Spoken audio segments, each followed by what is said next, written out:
Hello friends, आज हम पढ़ रहे हैं बीए सेकेंड ईयर सोशियोलॉजी। मैं सुलेखा गुप्ता आपको पढ़ा रहे हैं हम सामाजिक अनुसंधान की पद्धतियाँ। तो इससे पहले जो हमारी पार्ट फर्स्ट जो वीडियो थी, इसमें हमने पढ़ा था सामाजिक अनुसंधान की पद्धतियाँ गुणात्मक, ठीक है। और इसके हमने जो भी गुणात्मक जो पद्धति थी, इसके अंदर जो हमने जो विभिन्न रूप थे वो देखे थे।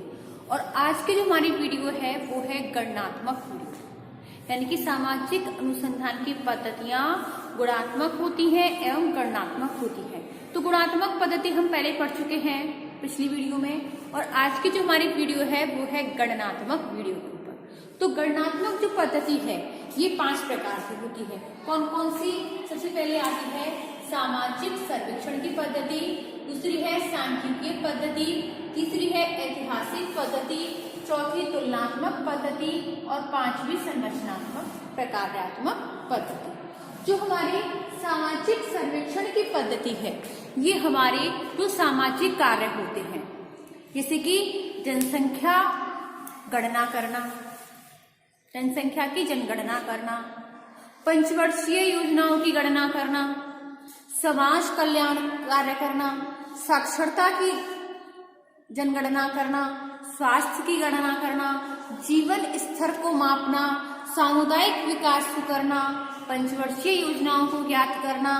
तो सामाजिक जो कार्य होते हैं, समाज के हित के जो कार्य होते हैं, इनकी प्रमाणिक जानकारी के लिए हम जिन तथ्यों को उपयोग में लेते हैं वो हमारी सामाजिक सर्वेक्षण पद्धति कहलाती है। यानी कि समाज के सर्वेक्षण के लिए, समाज की गणना करने के लिए, समाज की जनगणना करने के लिए, समाज में जो हमारे जो सामाजिक कार्य होते हैं इनकी जनगणना करने के लिए जो पद्धति का हम प्रयोग करते हैं वो हमारी सामाजिक सर्वेक्षण पद्धति कहलाती है।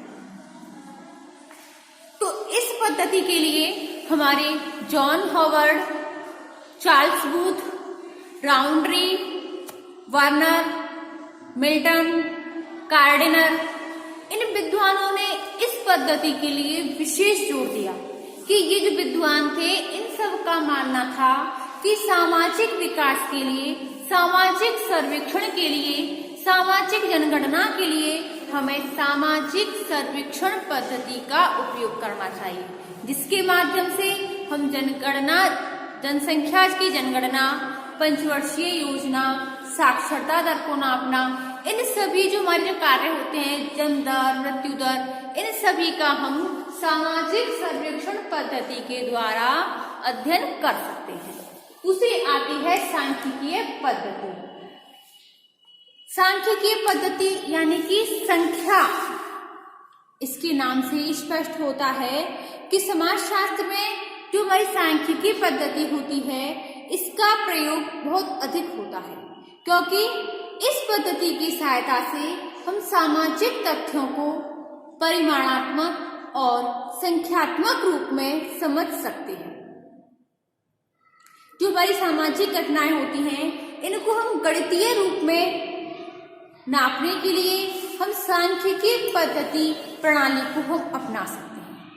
जो समाज में हमारे संख्यात्मक जो पहलू होते हैं ये काफी सारे होते हैं, जैसे कि हम इस पद्धति के उपयोग से हम जनसंख्या के आकार को नाप सकते हैं, जनसंख्या की बनावट का पता चला सकते हैं, पारिवारिक विघटन होते हैं, तलाक की दर होती है, जन्म दर होती है, मृत्यु दर होती है, समाज में बाल अपराध की समस्याएं, घटनाएं होती हैं, संयुक्त परिवार कभी घटते हैं तो कभी बढ़ते हैं, गांव और शहरों की जनगणना का पता लगा सकते हैं, शिक्षा का क्या प्रतिशत रहा है पता लगा सकते हैं, औद्योगिकरण एवं नगरीकरण की क्या प्रवृत्ति है इसका पता लगा सकते हैं। इन सभी का पता हम सांख्यिकीय पद्धति की सहायता से आसानी से लगा सकते हैं। जो इस प्रकार के जो अध्ययन है, इस पद्धति के प्रयोग से जो हम अध्ययन करते हैं उससे निष्कर्ष, संख्या, औसत, प्रतिशत, इनका हम आसानी से पता लगा सकते हैं। इसी के साथ हम इस पद्धति के द्वारा गरीबी, बेरोजगारी, बेकारी, अपराध, बाल अपराध, वेश्यावृत्ति, मादक पदार्थ सेवन, इन सभी का हम आसानी से पता लगा सकते हैं। अब इसके बाद आती है हमारी ऐतिहासिक पद्धति। जो ऐतिहासिक पद्धति है इसको हम इतिहास की पद्धति भी कह सकते हैं। जो हमारा समाज शास्त्र है, क्या था, इतिहास से पता क्या चलता है, क्या था। तो हमारा समाज शास्त्र इतिहास में केवल क्या था का ही अध्ययन नहीं करता है, बल्कि यह भी पता लगा सकता है कि क्यों और कैसे घटित हुआ। इस प्रकार से हम इतिहास के द्वारा समाज की सामाजिक, सांस्कृतिक, आर्थिक एवं राजनीतिक घटनाओं का क्रमिक एवं व्यवस्थित अध्ययन कर सकते हैं। जो हमारी सामाजिक जो घटनाएं होती हैं, इनका हम निरंतर और सामान्य घटनाओं का हम समझ सकते हैं। और समाज शास्त्र को समझने के लिए हमें पहले इसे के अतीत को समझना बहुत आवश्यक होता है, क्योंकि हम जो समाज के जो हमारे अतीत होते हैं, जो पास्ट होता है, अगर हम समाज के पास्ट को नहीं समझेंगे तो हम समाज के प्रेजेंट एंड फ्यूचर के बारे में नहीं समझ पाएंगे। तो इसके लिए हमें समाज के पास्ट को समझना बहुत ज्यादा आवश्यक होता है। तभी हम समाज के सामाजिक समूहों, सामाजिक संस्थाओं, सामाजिक क्रियाओं का भलीभांति अध्ययन कर सकते हैं कि समाज की उत्पत्ति कब हुई, समाज का विकास कब हुआ।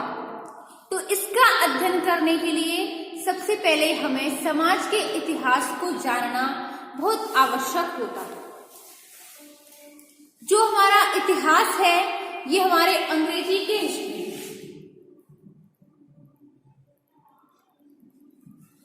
शब्द से लिया गया है, और जो हिस्ट्री शब्द है यह हिस्टोरिया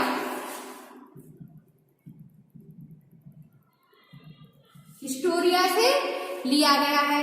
और हिस्टोरिया का अर्थ क्या होता है, सीख कर या खोजकर ज्ञान प्राप्त करना। सीखकर या खोजकर ज्ञान प्राप्त करना, यह होता है हिस्टोरिया का अर्थ।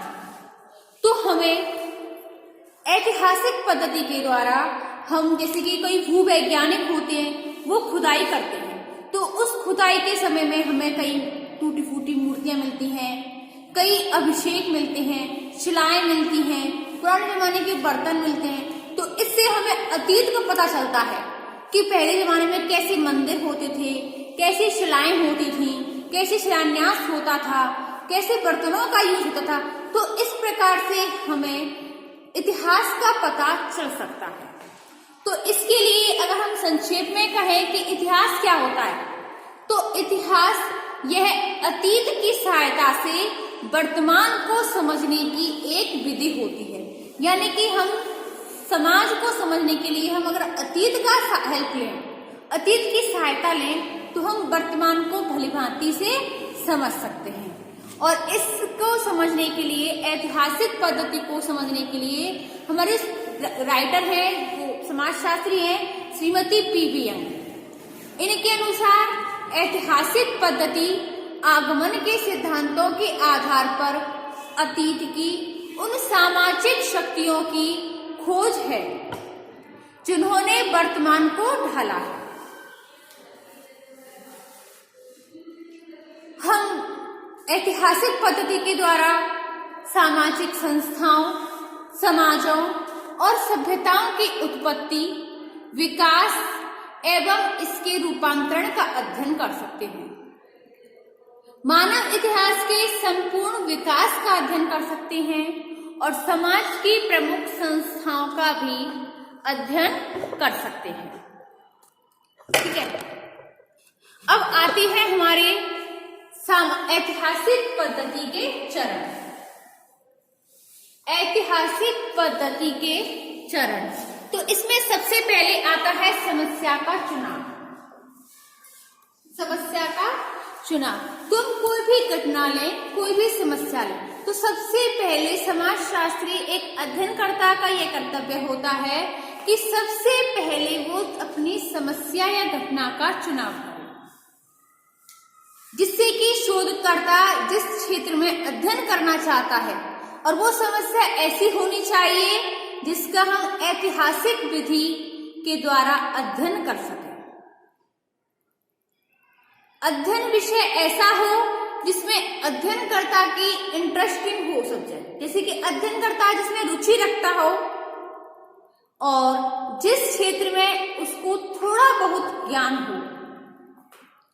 अध्ययन विषय हमारे साधनों की सीमा के अनुरूप होना चाहिए, अर्थात हमारे पास जो उपलब्ध धन है जिसमें कि हम मेहनत कर सकें और जितना हमारे पास समय है वो समस्या उसी के अनुरूप होनी चाहिए। अध्ययन विषय उपयोगी होना चाहिए, ऐसा नहीं है कि हम जिस क्षेत्र में अध्ययन कर रहे हैं उस समस्या का कोई महत्व ही ना हो। इसके बाद आती है हमारी सूचना स्रोतों का निर्धारण, कि हमें समस्या के चुनाव के बाद समस्या से संबंधित जो तथ्य होते हैं, जो स्रोत होते हैं, इनका ज्ञात करना होता है। तो इसके लिए ऐतिहासिक तथ्य जिन ग्रंथों, पुस्तकालयों, संग्रहालयों एवं अन्य स्थानों से जिसे प्राप्त हो सके, हमें उन सब की जानकारी कर लेनी चाहिए। अगला आता है तथ्य संकलन। तो समाजशास्त्री का यह कर्तव्य होता है कि वह स्वयं संबंधित घटना पर जाकर तथ्यों को एकत्रित करे, उनका संकलन करे। जो ऐतिहासिक तथ्य होते हैं ये हजारों लाखों जो छपे हुए जो ग्रंथ होते हैं, जो कहानियां होती हैं, दस्तावेज होते हैं, शिलालेख होते हैं, वंशावली होते हैं, इन सब में बिखरे पड़े हुए होते हैं। तो एक समाजशास्त्री का कर्तव्य होता है कि वह स्वयं उन ग्रंथों में से, शिलालेखों में से उन तथ्यों को एकत्रित करे। अगला आता है ऐतिहासिक आलोचना।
अगला आता है हमारा ऐतिहासिक आलोचना। तो इसके अंतर्गत जो इतिहास में जिस प्रकार से आलोचना की जाती है, उसकी आलोचना की जाती है जिन तथ्यों के जो एकत्रित संकलन होते हैं उनको प्रमाणिक एवं विश्वसनीय है या नहीं, कहीं ये जाली तो नहीं है। तो इसके लिए एक समाजशास्त्री को बिना किसी पक्षपात के उन तथ्यों को, उन सामग्री को संकलित करके उनका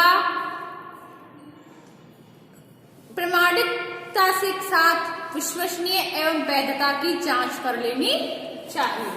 अगला है तथ्यों का वर्गीकरण एवं संगठन। तो जो भी समाजशास्त्री है तथ्यों को एकत्रित करता है, उन तथ्यों को वर्ग वाइज डिवाइड करे कि जो तथ्य जिस वर्ग में आते हैं उनको वर्गीकरण करके उनको छटनी करे और उनको अलग अलग वर्गों में डिवाइड करे। अगला आता है विश्लेषण एवं व्याख्या।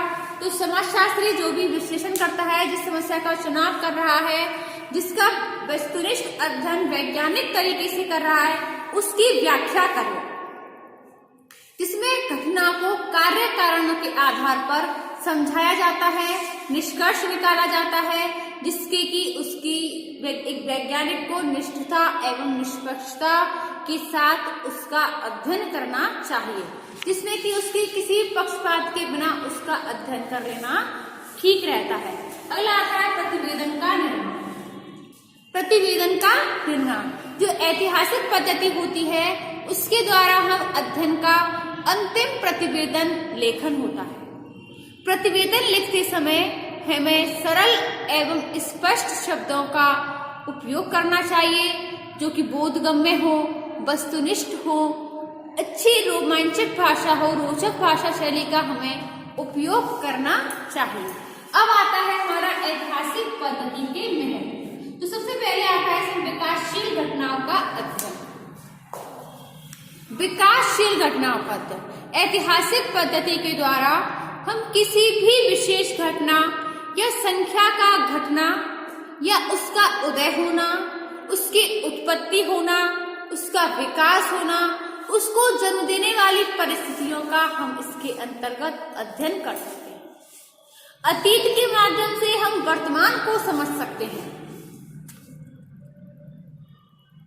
तो अतीत का जो अनुभव होता है उसमें भविष्य का बीज छुपा हुआ होता है, तो उसके माध्यम से हमें वर्तमान को भली भांति समझ लेना चाहिए, जिससे कि विकासशील जो घटनाएं होती हैं उसके विकास क्रम में आने वाले परिवर्तनों में हम अध्ययनों के माध्यम से समाज एवं सभ्यताओं और संस्थाओं की उत्पत्ति, परिवर्तन एवं विकास को आसानी से समझ सकते हैं।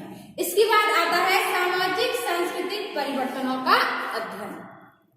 तो ऐतिहासिक पद्धति के द्वारा हम जो हमारे समाज में सामाजिक एवं सांस्कृतिक परिवर्तन होते हैं इनको हम भली भांति से समझ सकते हैं, और इनमें जो धीरे धीरे परिवर्तन होता है, एक साथ परिवर्तन नहीं होता है जिसको हम देख सकते हैं। इनमें बहुत धीमी गति से परिवर्तन होता है जिसको कि हम आसानी से महसूस नहीं कर सकते हैं, परंतु कुछ समय बाद इस परिवर्तन को हम आसानी से देख सकते हैं।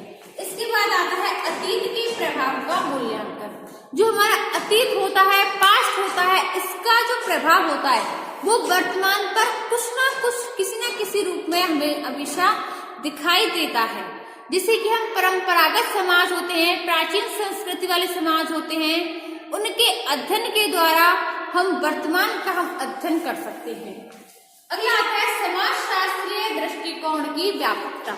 जो समाज शास्त्र होते हैं ये अपनी अन्य अनेकों विधियों के द्वारा सामाजिक घटनाओं की छोटी छोटी इकाइयों में बांटकर उनका सूक्ष्मता के साथ अध्ययन कर सकते हैं, जबकि ऐतिहासिक जो पद्धति होती है ये घटनाओं को समग्रता एवं संपूर्णता में देखती है। अगला आता है सामाजिक शक्तियों का अध्ययन। जो ऐतिहासिक पद्धति होती है इसके द्वारा हम उन सामाजिक शक्तियों का अध्ययन कर सकते हैं जिसमें वर्तमान व्यवस्था के निर्माण में योगदान दिया जाता है। अतीत समूह के पीछे नहीं होता है बल्कि समूह में विद्यमान होता है। आज जो बीता हुआ जो कल होता है इसमें हम आज और कल दोनों को ढाला जा सकता है, और जो बीता हुआ कल होता है ये आने वाले कल के लिए अवश्य ही प्रभावित होता है। अब आती है हमारे इसकी कुछ सीमाएं, जैसे कि विश्वसनीय सामग्री का अभाव। जो हमारी ऐतिहासिक पद्धति होती है इसमें विश्वसनीयता का अभाव होता है, क्योंकि इसके जो स्रोत होते हैं इनको तथ्य संकलन किया जाता है, जिससे कि जो प्रमाणिक और विश्वसनीय होने वाले तथ्य होते हैं ये सत्य न होकर के पक्षपातपूर्ण हो सकते हैं। इनको हम अपने शिलालेख पत्रों में बढ़ा चढ़ा करके भी लिख सकते हैं। अगला आता है रिकॉर्ड रखने के दोषपूर्ण तरीके। जो शिलालेख होते हैं, रिकॉर्ड्स होते हैं, वंशावलियां होती हैं, इनको रखने की कोई ठीक जगह नहीं होती, ये इधर उधर बिखरे होते हैं, जिससे कि हम इनको ढूंढने में, तथ्य एकत्रित करने में एक अध्ययनकर्ता को बहुत परेशानियों का दिक्कत होती है। अगला आता है प्रलेखों का बिखराव। तो ऐतिहासिक विधि में एक यह भी दोष है कि इसके दस्तावेज होते हैं इधर उधर बिखरे हुए होते हैं, ये एक स्थान पर उपलब्ध नहीं होते हैं। अगला है तथ्यों या घटनाओं की परीक्षा व पुनरावृत्ति असंभव। जो समाजशास्त्री होता है तथ्यों का एकत्रित करता है, ये भूतकाल से होता है जिसकी पुनरावृत्ति नहीं हो सकती है और न ही इसका अवलोकन किया जा सकता है। उन्हें केवल तार्किक आधार पर ही समझा जा सकता है। अगला है गणना और माप संभव नहीं। हम ऐतिहासिक पद्धति में गणना और माप, इसको हम भूतकाल से होता है इसलिए हम इसका वर्णन कर सकते हैं, इसका सांख्यिकी विधि के द्वारा हम इसको माप नहीं सकते हैं। अगला है एकरूपता का अभाव। एकरूपता का इसमें अभाव होता है क्योंकि इसके अलग अलग मत होते हैं और हर किसी के विचार अलग अलग होते हैं, हर मत में भिन्नता देखी जा सकती है। अगला है आधुनिक समाज के लिए अनुपयुक्त। जो हमारा आधुनिक समाज है ये अतीत के समाजों का अध्ययन करता है जो कि वर्तमान काल की समस्याएं होती हैं, जिनका संबंध होता है तत्कालिक घटनाओं से होता है। इसके कारण इसका अध्ययन पद्धति का उपयोग नहीं कर सकते हैं। अगला है पक्षपात की संभावना। ऐतिहासिक जो पद्धति होती है इसमें पक्षपात की संभावना अधिक होती है। अगला है काल्पनिक तथ्यों का प्रयोग। जो समाजशास्त्री होता है ऐतिहासिक घटनाओं का अध्ययन करता है, ऐतिहासिक विधि का उपयोग करता है, तो इसमें इतिहासकार काल्पनिक तथ्यों का उपयोग करता है क्योंकि जो घटनाएं होती हैं, समाज, संस्था, संस्कृति होती है, इसमें प्रारंभिक स्थिति में कोई प्रमाण उपलब्ध नहीं होते। तो एक समाजशास्त्री होता है वो केवल कल्पना मात्र पर ही इसके प्रमाण उपलब्ध करके कार्य करता है। अब आती है हमारी चौथी पद्धति, तुलनात्मक पद्धति। तो तुलनात्मक पद्धति है, ये तुलना की जाती है इसमें। इस विधि के द्वारा हम समाजशास्त्र और मानव शास्त्र इनकी सामाजिक और सांस्कृतिक विधि को जानने के लिए हम इसका अध्ययन कर सकते हैं। अगली आती है हमारी संरचनात्मक एवं प्रकारात्मक पद्धति। इसके द्वारा हम जो हमारी समाज शास्त्री हैं वो इस पद्धति के द्वारा जो अध्ययन करने का तरीका होता है, हम जिस समूह अथवा जिस समाज का हम अध्ययन करते हैं वो इकाइयों को ज्ञात करने के लिए जिससे कि उसका निर्माण हुआ है और उन इकाइयों के द्वारा हम समूह और समाज में चलने वाले योगदान कर सकते हैं। यही संरचनात्मक विधि एवं उपागम होता है। तो स्टूडेंट्स आज की जो हमारी वीडियो थी वो है गणनात्मक विधि के ऊपर, जिसमें हमने सामाजिक सर्वेक्षण की पद्धति, सांख्यिकी पद्धति, ऐतिहासिक पद्धति, तुलनात्मक पद्धति और संरचनात्मक प्रकारात्मक पद्धति देखी है। ये चैप्टर हमारा आज फिनिश हुआ। इसके आगे हम देखेंगे अपने नेक्स्ट वीडियो में।